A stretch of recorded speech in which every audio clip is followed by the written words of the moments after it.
Assalamualaikum Beres, selamat datang kembali di Guru Gembel Channel. Video ini dibuat ketika birahi Donald Trump sedang tinggi-tingginya. Bagaimana bisa kita jelaskan ketika tak berapa lama kemarin dia menawarkan jasa perlindungan terhadap Ukraina dengan balas jasa berupa sumber daya tanah jarang. Tak lama setelah itu dia menjawab latihan militer Cina dan teman-teman dengan pengerahan kapal-kapal induk ke wilayah Asia Timur. Tak lama setelah itu, dia langsung datang ke Iran dan siap-siap konon katanya untuk membombardir negara itu dan mengakhiri rezim pemerintahannya.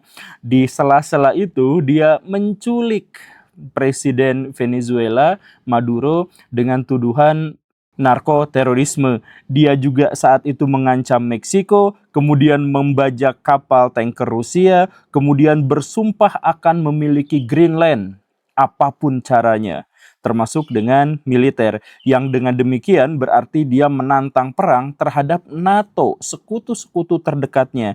Dan bersamaan dengan itu semua, dia masih-masihnya punya kesempatan untuk datang bikin organisasi perlindungan terhadap Israel, di mana Indonesia bergabung di dalamnya. Luar biasa Pak Donald Trump. Dan itu semua masih dibalut dengan sebuah drama luar biasa di mana dia menyatakan dan mendemonstrasikan dan mendeklarasikan bahwa dirinya akan keluar dari sejumlah besar organisasi multilateral yang selama ini menaungi dunia. Kenapa sih Donald Trump bisa kayak gini gitu? Dan maksud saya bukan hanya Donald Trump kenapa bisa kayak gini, tetapi juga kenapa rakyat Amerika Serikat yang katanya pinter-pinter itu justru bisa memilih dia sebagai presiden. Di episode kali ini saya akan jelaskan latar historis dari pemikiran, gagasan, dan praktek-praktek tindakan Donald Trump dari awal, sehingga mungkin Baraya akan bisa memahaminya. Jadi simak videonya sampai tuntas, yuk kita bahas.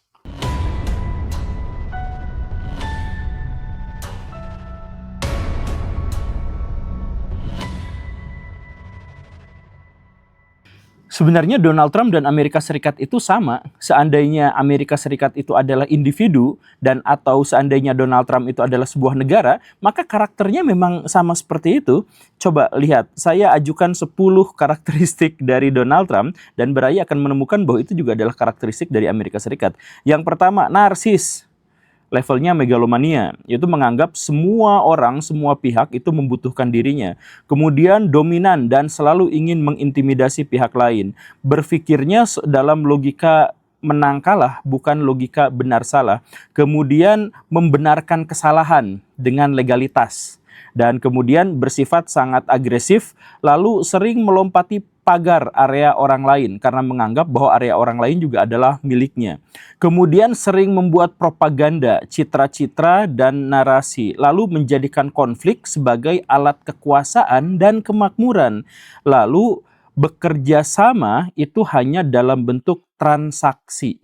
Dan kemudian ditambah lagi bahwa baik Amerika Serikat maupun Donald Trump itu sama-sama amoral. Sama-sama tidak menganggap bahwa moral itu adalah sebuah pedoman, tetapi kekuatanlah yang menjadi pedoman. Nah, saya pikir Baraya sudah bisa dengan sangat mudah menyetujui itu. Tapi kenapa bisa seperti itu? Yuk kita lihat latar kehidupan Donald Trump waktu dia masih muda. Pada tahun 1970-an, New York, tempat dia tinggal, itu adalah sebuah kota yang benar-benar kacau. Baraya tidak usah melihat New York seperti yang sekarang. New York tahun 1970-an itu udah mirip Venezuela dalam versi yang jauh lebih mewah gitu. Di mana gangster ada di mana-mana, kekerasan terjadi di mana-mana, penegakan hukum hanya menjadi embel-embel kata-kata belaka dan lain sebagainya. Ini terjadi gara-gara tahun 1970-an itu ada pembengkakan pengeluaran yang luar biasa demi hedonisme, demi kemajuan dan sebagainya. Akhirnya ini menambah utang dari kota itu sampai pemerintahnya pun tidak bisa membayarnya. Nah, maka kala itu pemerintah berpikir dan bertindak dengan cara yang sangat ekstrim, yaitu apa? Naikin pajak. Pas pajak dinaikin, pengusaha kabur. Kemudian orang-orang pegawai pekerja juga pada kabur dari New York. Ini menyebabkan apa? Ini menyebabkan New York yang sudah bangkrut, yang pengeluarannya besar, yang utangnya besar, pas mau mengambil pajak, orang yang mau dipajekinnya pada melarikan diri keluar. Maka makin habis lagi itu si New York itu. Dan akhirnya apa? Investor pada pergi, investor pada lari karena keuntungan di sini semakin sedikit, jumlah manusia menjadi semakin sedikit pula, sedangkan pajaknya menjadi semakin tinggi.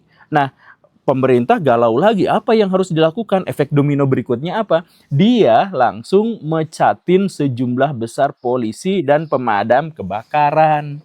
Dipecat-pecatin semuanya. Nah, dampak berikutnya apa? Ya kalau polisinya dipecat, pemadam kebakarannya dipecat, dan lain-lain, demi pemangkasan anggaran, efisiensi anggaran, ya, New York akhirnya menjadi negara yang penuh dengan kriminalitas. Dari mulai kriminal kecil-kecilan, ada kereta digambarin pakai grafiti, kemudian ada pelecehan seksual di mana-mana, sampai yang lebih ekstrim lagi, misalkan pembunuhan. Pembunuhan di New York tahun 1975 itu ada di kisaran 2000-an per tahun. Untuk ukuran satu kota, pembunuhan 2000 per tahun itu gila banget. Itu udah kayak perang gitu. Situasi di New York itu seperti itu. Nah, di area dan durasi seperti itulah Donald Trump itu muncul sebagai seorang pengusaha. Pada waktu itu dia masih ada di bawah mentor ayahnya yang juga amoral. Tapi kemudian dia tuh punya pikiran yang agak berbeda sebenarnya dengan kebanyakan pengusaha pada waktu itu. Dia bilang gini, justru kita tuh harus investasi besar-besarannya di New York. Kenapa seperti itu? Sebab kalau kota ini ada di ambang krisis, investor tidak ada, kemudian penduduk juga semakin sedikit, maka kompetitor juga menjadi semakin sedikit. Ketika penegakan hukum tidak berjalan dengan semestinya, maka tepat disitulah kita bisa bermain-main dengan hukum. Nah, logika Donald Trump kan pinter. Tetapi pada waktu itu New York itu untuk pengusaha memang cukup mengerikan. Jadi di sana itu pengusahanya tinggal kecil-kecil banget dan atau besar-besar banget. Yang besar-besar itu bankir-bankir Yahudi masih berkuasa di situ. Keluarga Rockefeller masih berkuasa di situ. Kemudian orang-orang spekulan di Wall Street itu juga masih berkuasa di situ. Yang lain sisanya kecil-kecil banget. Jadi yang menengahnya jarang karena udah pada kabur karena takut bayar pajak gitu. Nah, Donald Trump itu langsung masuk ke gelanggang itu dengan sebuah prinsip yang akan menjadi salah satu karakteristiknya, yaitu keberanian mutlak. Di depannya itu ada dua pilihan ekstrim, yaitu kalau dia berhasil dengan bisnisnya, dia akan jadi pahlawan, dia akan menjedot kembali investor-investor dan para pemain itu masuk ke dalam kota, dan kemudian dia akan menghidupkan kota itu menjadi lebih besar. Ketika dia menjadi pionirnya, maka dia akan menjadi salah satu orang paling kaya di New York. Kan begitu kalau bisnisnya berhasil. Tapi kalau bisnisnya gagal, dia akan dihancurkan mafia, kebangkrutannya akan benar-benar total, dan dia tidak akan bisa bangkit lagi dalam situasi dan kondisi kota yang secarut-marut itu. Begitu kan? Ya, tapi itulah Donald Trump. Donald Trump tuh langsung aja melesat. Dia pilihannya benar-benar cuman dua. Akan menjadi sukses sesukses-suksesnya atau akan mati pelan-pelan dengan cara paling menderita. Donald Trump maju ke situ.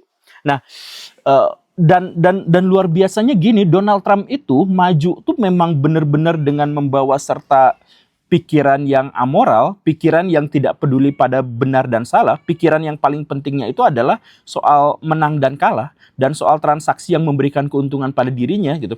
Sempat kejadian tahun 1973, dia tuh kan punya perusahaan, ya masih nebeng di ayahnya, tapi dia yang ngelola gitu, sebuah perusahaan properti gitu. Nah, di properti itu tuh Donald Trump itu terbukti rasis, di mana yang boleh bermukim di apartemen itu hanya orang kulit putih. Yang hitam, maaf ya, itu dia kan rasis ya, yang hitam nggak boleh, yang Asia juga nggak boleh. Jadi hanya orang kulit putih saja. Nah, ini ketahuan sama pemerintah setempat dan kemudian mendakwa Donald Trump dan perusahaannya sebagai perusahaan yang rasis. Diajukan ke pengadilan, tetapi sebagai yang namanya Donald Trump, dia melakukan serangan balik. Dia tuding pengadilan lah yang sebenarnya membawa-bawa urusan politik ke dalam urusan bisnis. Dan jadi dia tuh salah. Tapi dia tuh berani nuntut, gilanya tuh gitu. Dia berani nuntut, terjadi persengketaan yang luar biasa, dan akhirnya walaupun Donald Trump kalah pada waktu itu, tetapi dia mengklaim dirinya menang, dan kemudian menarasikan kepada semua orang bahwa pengadilan di New York sudah tidak lagi absah, karena pengadilan itu sudah dikuasai mafia.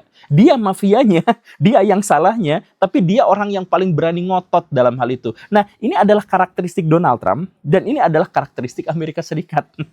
Makanya klop gitu. Nah, kemudian ada kejadian, dan ini bukan kejadian sebenarnya, ini bukan kejadian 1-2 kali, ini kejadian yang sering sekali terjadi pada Donald Trump, dan dia sangat dikenal dalam hal ini.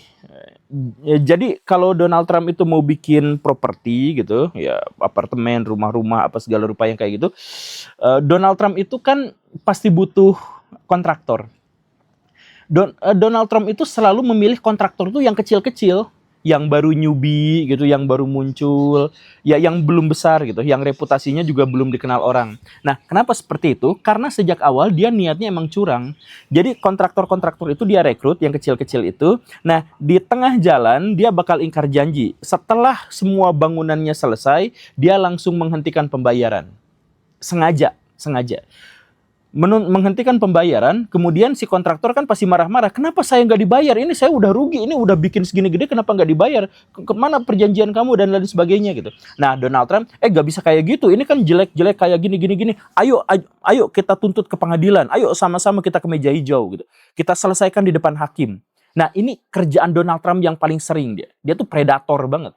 Nah, maksudnya apa? Kalau diajak ke pengadilan, kan New York pada waktu itu memang lagi butut-bututnya.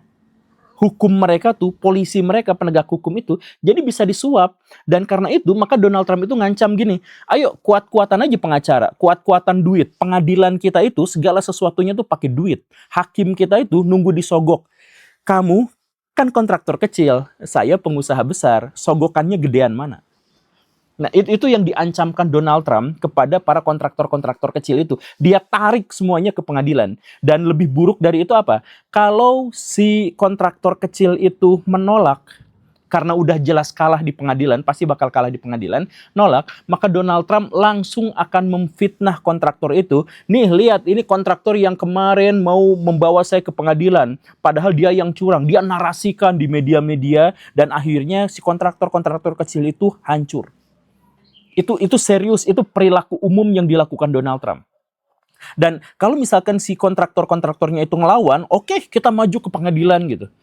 Tetap pasti kalah karena Donald Trump punya duit. Nah, pas kalah dia kemudian narasikan, tuh ini jangan lagi pakai kontraktor kayak gitu. Udah mah abal-abal, kerjanya jelek, nggak becus. Kalau ada masalah apa-apa langsung nutut ke pengadilan. Dinarasikan juga jelek, dipropagandakan jelek. Jadi ya karena situasi New York pada waktu itu memang berdarah-darah.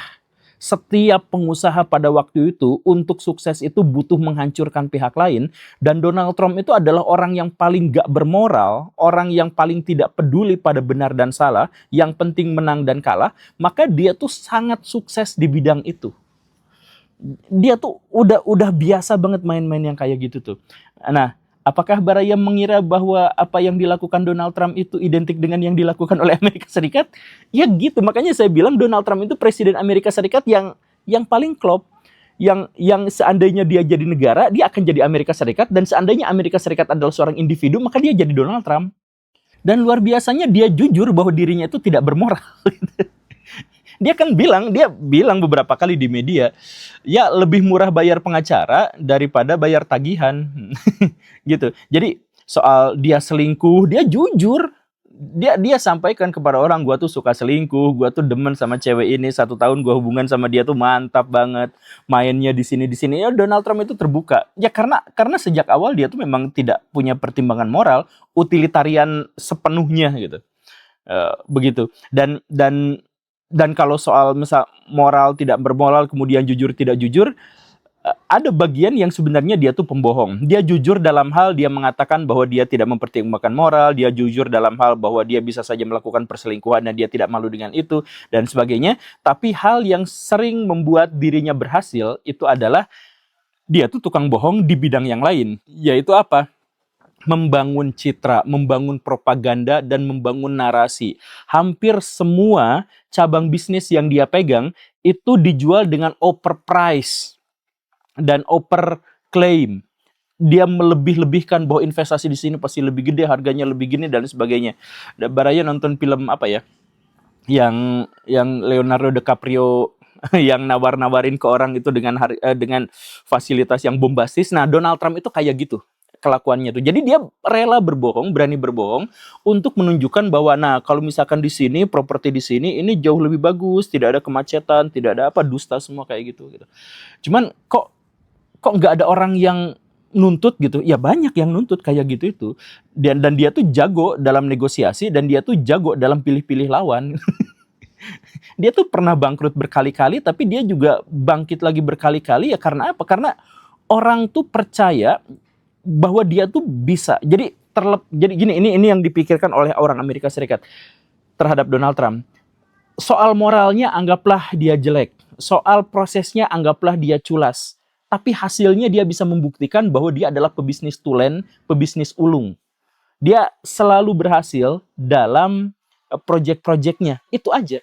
Makanya kalau ada pertanyaan, kok orang kayak gitu bisa sih dipilih jadi presiden Amerika Serikat oleh rakyatnya sendiri? Ya karena rakyat Amerika Serikat sendiri juga, ya karakternya sama Donald Trump dengan Amerika Serikat. Kemudian sekarang itu ada pesaing besar yang namanya Cina. Kemudian Rusia juga bergabung, berkomplot dengan Cina. Ya makanya orang-orang Amerika Serikat itu pengen Amerika great again. Pengen Amerika Serikat tuh se-asshole dulu lagi. Se-asshole dalam perang Vietnam, dalam perang dingin, kayak gitu lagi. Jadi kalau misalkan sekarang kayak zaman Obama, zaman Biden gitu, mereka itu kan nggak nakal-nakal amat gitu. Dan karena itu bisa aja disalip sama Cina gitu. Nah jadi orang-orang yang menginginkan Amerika Serikat tetap jadi adidaya, tetap great again, maka mereka pasti akan memilih Trump. Betapapun mereka tahu Trump itu pendusta, betapapun amoral, betapapun predator, tetapi bahwa dia berhasil dalam tujuannya, itulah yang dicari oleh orang-orang Amerika Serikat. Makanya saya sarankan kepada Baraya nanti dalam pemilihan selanjutnya, memilih calon pemimpin kita, itu bukan hanya dilihat dari wajahnya, dilihat dari uangnya dan sebagainya, tapi lihat latar belakangnya. Karena latar belakang itulah yang sesungguhnya benar-benar memerankan peran penting dalam kebijakan-kebijakan dan keputusan-keputusan pemimpin kita. Terima kasih karena sudah menyimak. Saya Guru Gembul. Assalamualaikum warahmatullahi wabarakatuh.